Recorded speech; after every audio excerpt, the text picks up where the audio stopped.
നയതന്ത്ര സംഘത്തില് തരൂര് പോകുന്നതുമായി ബന്ധപ്പെട്ട് ചില വിവാദങ്ങളൊക്കെ ഉയർന്നു വരികയാണ്. അപ്പോൾ എങ്ങനെയായാലും പോകണം എന്നുള്ള രാഷ്ട്രമുണ്ടെങ്കിൽ രാഷ്ട്രീയമുള്ളൂ എന്നൊക്കെയുള്ള പ്രസ്താവനകളൊക്കെ തരൂരിന്റെ ഭാഗത്തു നിന്ന് വന്നു. എന്താണ് കൺവീനർ അക്കാര്യത്തെക്കുറിച്ച് പറയാൻ? അക്കാര്യത്തെക്കുറിച്ച് പറയുമ്പോൾ സത്യത്തിൽ ബഹുമാന്യായ ശ്രീ ശശി തരൂർ അദ്ദേഹം പാർലമെൻറ്റ് അംഗമായത് കോൺഗ്രസിൻ്റെ പ്രതിനിധിയായിട്ടാണ്.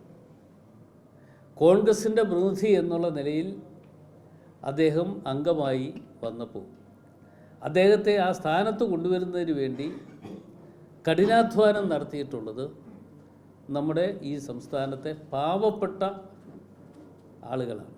എന്ന് വെച്ചാൽ അദ്ദേഹത്തിൻ്റെ വോട്ടർമാരെന്നുള്ള നിലയിൽ അത്തരത്തിലുള്ള ആളുകൾ കൊടുത്ത സഹായങ്ങൾ ഒന്നുകൊണ്ട് മാത്രമാണ് ഈ സ്ഥാനത്തേക്ക് വരാൻ കഴിഞ്ഞത്. അപ്പോൾ ആ സ്ഥാനമാനത്തേക്ക് വരുമ്പോൾ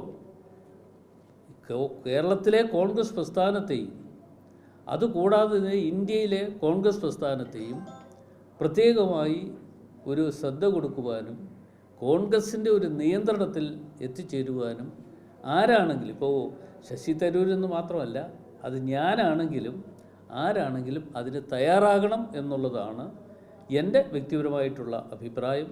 വളയത്തിനുള്ളിൽ നിന്നുകൊണ്ട് എന്ത് പ്രവർത്തനം നടത്തുന്നതിനും ഒരു തെറ്റുമില്ല. പക്ഷേ വളയത്തിന് പുറത്തു പോയി പ്രവർത്തനങ്ങൾ നടത്തുമ്പോൾ പല അഭിപ്രായങ്ങളും സ്വാഭാവികമായി ഉണ്ടാകും എന്നുള്ളതിൻ്റെ അടിസ്ഥാനത്തിലാണ് ഇന്നിപ്പോൾ അതൊരു വിഷയമായി ചർച്ച ചെയ്യപ്പെടുന്നത്. അല്ല, വളയത്തിന് പുറത്ത് പോകാതിരിക്കട്ടെ, അതൊക്കെയാണ് ഞങ്ങളുടെ ആഗ്രഹം. അത് തന്നെയാണ്. ഈ യുദ്ധമുണ്ടായ ശേഷം അദ്ദേഹത്തിന്റെ എല്ലാ പ്രതികരണങ്ങളും ആ രീതിയിലായിരുന്നു. സർക്കാരിനെ പിന്തുണയ്ക്കുക, സൈന്യത്തെ പിന്തുണയ്ക്കുക എന്നതിനപ്പുറത്തേക്ക് ഒരു BJP നിലപാട് പറയാവുന്ന രീതിയിലേക്ക് അദ്ദേഹം മാറിയും തോന്നിയിട്ടുണ്ട്. ഞാൻ അങ്ങനെ അദ്ദേഹത്തെക്കുറിച്ച് അത്തരത്തിൽ വിലയിരുത്തൽ നടത്തിയൊരു വർത്തമാനം പറയേണ്ട ഒരാളല്ല ഞാൻ.